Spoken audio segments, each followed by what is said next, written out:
bù gia han cho ha thiện công nhìn ngày chiều ơi lý khôi lia ngày xuống teo thay thì phong lời lý khôi nga bún con hy mong to son lời ngày chiều hy mong pen chiều ca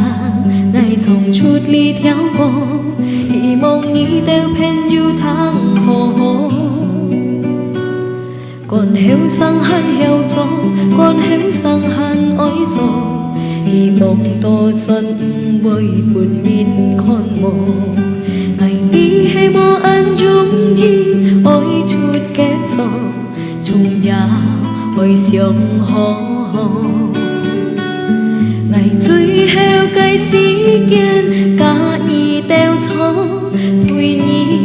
than hiền trong con hề con ngái bơi tròn to ngài bơi chim nhí teo giòn dần dần nhí teo xa ngà phèn chiều ca chui ho chui chung đào chỉ ca nhìn cho hi xiên cho theo lu nhí bộ ngày chít lu xuân phúc hề con ngái suốt kết gió thì phòng ngài chiếu lâu to chung đào chỉ ca cao cấp phèn chiều ôi xeo xì chui chung đào heo sang nhìn thì dịt hề ôi phun nhìn chẳng hiểu chiếu kia bù nhi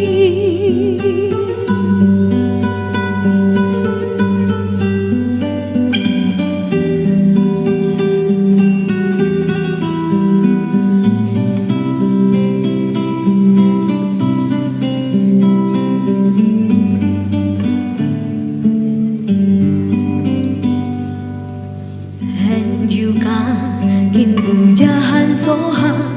thiện công nhí ngày chiều ôi lý khôi lia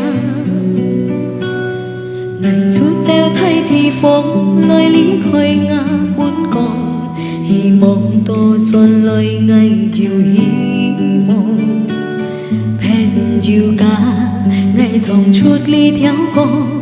hy mong nhí teo pen chiều tháng hồ hồ còn héo sang han heo gió còn héo sang han ói gió hy mong to xuân bởi buồn nhìn con mồ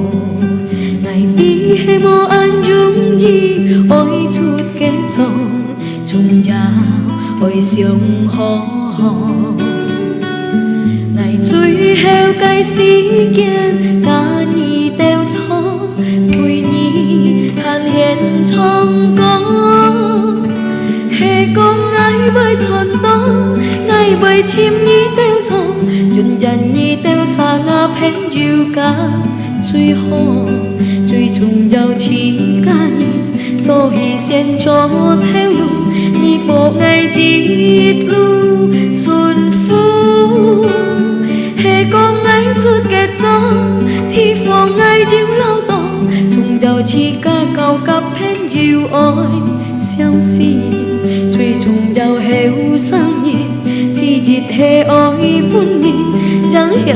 chiếu kín bù nhi